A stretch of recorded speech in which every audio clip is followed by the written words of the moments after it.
Good evening বন্ধুরা। আজ হলো 14 নভেম্বর শুক্রবার। আজকের সন্ধ্যার বরাক উপত্যকা তথা দেশের গুরুত্বপূর্ণ বিশেষ বিশেষ খবরগুলি হলো: বিহারে এনডিএর জয় জয়কার, শোচনীয় অবস্থা রাহুল তেজস্বী জুটির, চাপ বাড়ল মমতা ব্যানার্জিরও। বিহার বিধানসভা নির্বাচনের ফলাফলে উদ্ভূত সর্বশেষ প্রবণতাগুলি এনডিএর বিশাল সংখ্যাগরিষ্ঠতার ইঙ্গিত দিচ্ছে। নির্বাচন কমিশনের সর্বশেষ খবর অনুযায়ী বিজেপি 94, জনতা দল ইউনাইটেড 83, রাষ্ট্রীয় জনতা দল অর্থাৎ আরজেডি 25, লোক জনশক্তি পার্টি 20, অল ইন্ডিয়া মজলিসে ইত্তেহাদুল মুসলিমিন 6, হিন্দুস্তান আওয়ামী মোর্চা বা HAMS 5, রাষ্ট্রীয় লোক মোর্চা 4, ভারতীয় জাতীয় কংগ্রেস মাত্র 3। ক্ষমতায় আসার স্বপ্ন দেখা তেজস্বী যাদবের আরজেডি এবং রাহুল গান্ধীদের কংগ্রেসের শোচনীয় অবস্থা দেখা যাচ্ছে। পাশাপাশি কোনো ছাপই ফেলতে পারেনি প্রশান্ত কিশোরের দল। এদিকে বছর ঘুরতেই পশ্চিমবঙ্গের বিধানসভার ভোট, তার আগে প্রতিবেশী রাজ্যে এনডিএ জোটের এই বিশাল সাফল্যে এ রাজ্যের শাসক দল তৃণমূল কংগ্রেস সুপ্রিমো মমতা ব্যানার্জিকে চাপে ফেলে দিল বলে মনে করছে রাজনৈতিক অভিজ্ঞ মহল। এদিকে বিহারের দীর্ঘতম মেয়াদে ক্ষমতায় থাকা নীতিশ কুমার আরেকটি রেকর্ড মেয়াদে ক্ষমতায় ফিরতে চলেছেন। নীতিশের জেডিইউ 2020 সালের তুলনায় বেশি আসন পেতে চলেছে, যার আংশিক কারণ এবার রেকর্ড সংখ্যক মহিলা ভোটার ভোট দিয়েছেন। এনডিএ জোটের অংশীদার বিজেপি রাজ্যে তাদের অবস্থান সুসংহত করে একক বৃহত্তম দল হিসেবে আবির্ভূত হওয়ার পথে। ভোটারদের সামনে এনডিএর ঐক্য ফ্রন্ট, যেখানে প্রধানমন্ত্রী নরেন্দ্র মোদী এবং মুখ্যমন্ত্রী নীতিশ কুমার বিভিন্ন অঞ্চলে পৃথক প্রচারণার দায়িত্ব গ্রহণ করেছিলেন, বিজেপির জন্য আশীর্বাদ স্বরূপ প্রমাণিত হয়েছে। নরেন্দ্র মোদী এবং নীতিশ কুমারের রাজনৈতিক বাগ্মিতা, যারা উভয় সুশাসন প্রদানের প্রতিশ্রুতি দিয়ে বিশেষ করে মহিলা ভোটারদের এবং সাধারণ ভোটারদের আস্থা অর্জনে সফল হয়েছেন বলে মনে করা হচ্ছে। প্রথম দফার ভোটের পর নীতিশ কুমার বিজেপি এবং অন্যান্য মিত্রদের দুর্বল এলাকাগুলিতে প্রচারণার নেতৃত্ব দেন। তিনি প্রবল বৃষ্টিপাতের মধ্যে প্রচারণা চালান। সড়ক পথে ভ্রমণ এবং ভোটারদের মন জয় করার দক্ষতার জন্য তিনি প্রশংসা অর্জন করেন। আরজেডির জঙ্গলরাজকে একটি কলঙ্ক হিসেবে চিত্রিত করে এবং এনডিএকে ভোট না দিলে এর সম্ভাব্য প্রত্যাবর্তনের সতর্ক করে জনগণের মনে ভীতির সঞ্চারের পাশাপাশি এনডিএ নেতারা ক্ষমতায় এলে জনগণকে সরকারি সুবিধা দেওয়ার কথা বলেছিলেন। অন্যদিকে তেজস্বী রাহুল জুটি ভোট চুরির মিথ্যা ইস্যুকে কাজে লাগানোর চেষ্টা চালান। যদিও বিহারের জনতা তেজস্বী রাহুল জুটিকে প্রত্যাখ্যান করে মোদী নীতিশের জুটির উপর বেশি আস্থা রেখেছেন। এনডিএর পক্ষে ভোটের মূল কারণ ছিল মহিলা ভোটারদের ভোটদানের বিপুল হার। এনডিএ 1.5 কোটিরও বেশি মহিলার অ্যাকাউন্টে 10,000 টাকার আর্থিক সহায়তা প্রকল্প ঘোষণা করার পর পুরুষ ভোটারদের তুলনায় 2.5 কোটিরও বেশি মহিলা ভোটারদের সংখ্যা বেশি ছিল। প্রচারণার সময় একটি সমাবেশে প্রধানমন্ত্রীর মাকে উদ্দেশ্য করে গালিগালাজের ঘটনা এবং রাহুল গান্ধীর বক্তব্য ভোটারদের মনে বিরূপ প্রভাব ফেলে। ভোটার তালিকার বিশেষ নিবিড় সংশোধনের পর 46 লক্ষ ভুয়া ও বিদেশি ভোটারের নাম বাদ যাওয়ার সুফলও পেয়েছে এনডিএ জোট। পরবর্তী খবর, লক্ষ্মীর ভাণ্ডারেই বাজিমাত, বিহারে মহিলা ম্যাজিক, এনডিএর জয় রহস্য ফাঁস। বিহার নির্বাচনের প্রথম ও দ্বিতীয় দফার ভোটের পর থেকেই একটি সম্ভাবনা নিয়ে রাজনৈতিক মহলে ফিসফাস শুরু হয়েছিল। রেকর্ড ভোটদান এবং মহিলাদের বিপুল অংশগ্রহণ নির্বাচনের ফল প্রকাশের পর সেই সম্ভাবনাকেই সত্য প্রমাণিত করল। স্বাধীনতার পর বিহারে কেবল সর্বোচ্চ ভোটদানই হয়নি, মহিলাদের ভোটদানের হার 1 লাফে 12% বেড়ে গিয়ে পুরুষদের তুলনায় প্রায় 9% বেশি হয়েছে। এনডিএর এই বিশাল জয়ের নেপথ্যে গেম চেঞ্জার হয়ে উঠেছে মুখ্যমন্ত্রী নীতিশ কুমারের মহিলা রোজগার যোজনা। নির্বাচনের ঠিক আগে রাজ্যের 1,21,00,000 মহিলার ব্যাংক অ্যাকাউন্টে সরাসরি 10,000 টাকা অনুদান পাঠানো হয়, যা ভোটের আগে আগে প্রথম দফাতেই পেয়েছিলেন 70 লক্ষ মহিলা। তাৎপর্যপূর্ণভাবে মহিলাদের ক্ষমতায়নের জন্য সরাসরি নগদ অনুদান দেওয়ার এই প্রকল্পের শুরুটা করেছিলেন পশ্চিমবঙ্গের মুখ্যমন্ত্রী মমতা বন্দ্যোপাধ্যায় তার লক্ষ্মীর ভাণ্ডার প্রকল্পের মাধ্যমে। 2024-এর লোকসভা নির্বাচনেও এই প্রকল্পই তার জনভিত্তিকে মজবুত করেছিল। এক সময় প্রধানমন্ত্রী নরেন্দ্র মোদী এই ধরনের সরাসরি টাকা দেওয়ার প্রকল্পকে রেবড়ি বলে সমালোচনা করলেও বিহার ভোটের মুখে তাকেই সেই প্রকল্পের শুভ উদ্বোধন করতে দেখা যায়। কার্যত কৌশলগত কারণে বিজেপিকে এখন উড়িষ্যা বা মহারাষ্ট্রের মতো রাজ্যগুলিতেও একই পথ অনুসরণ করতে হচ্ছে। পরবর্তী খবর, আসন্ন বিধানসভা নির্বাচনে বদরুদ্দিন আজমলের নাম বারবার উচ্চারিত হলেও তিনি এবার লড়াইয়ে মোটেও আগ্রহী নন।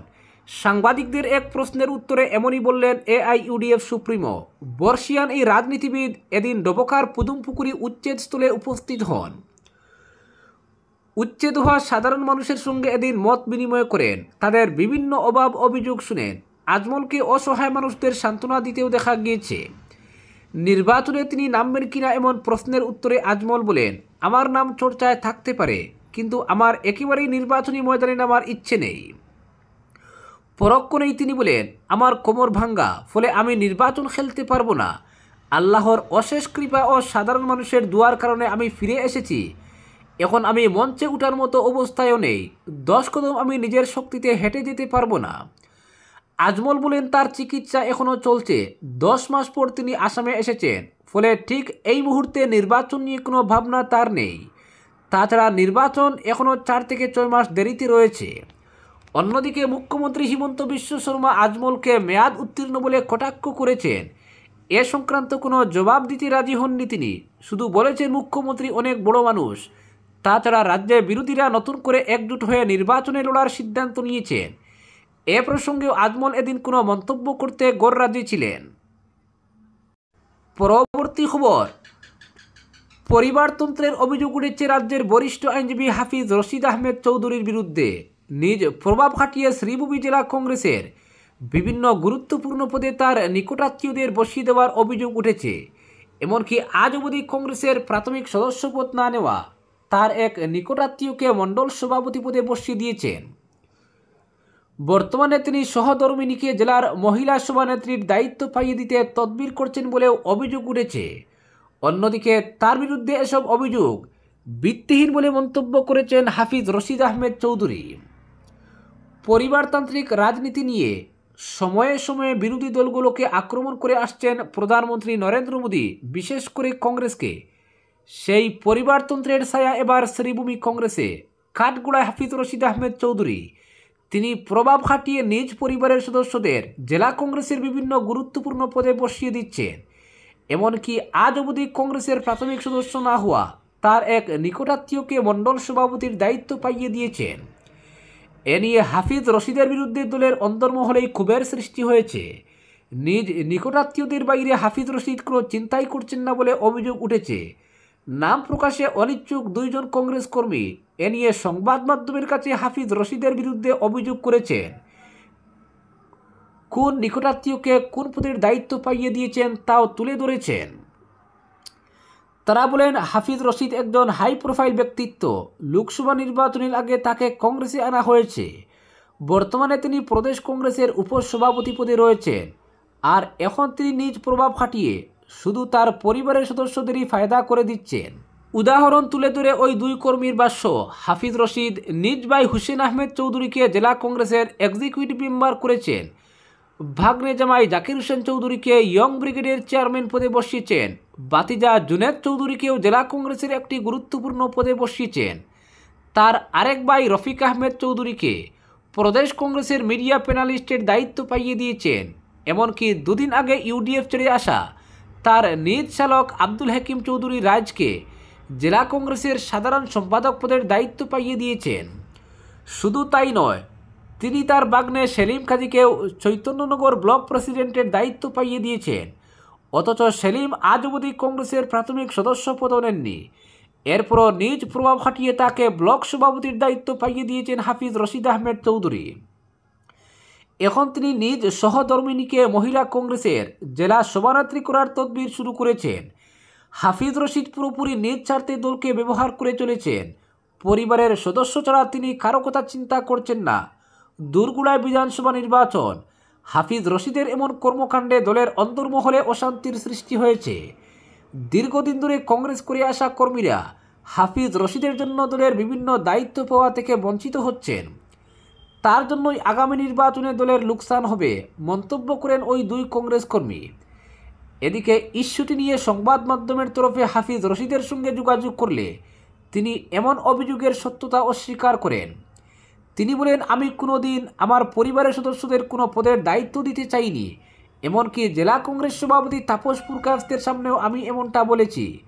এরপরও প্রদেশ নেতৃত্ব তাদের বিভিন্ন পদে নিযুক্তি দিয়েছে।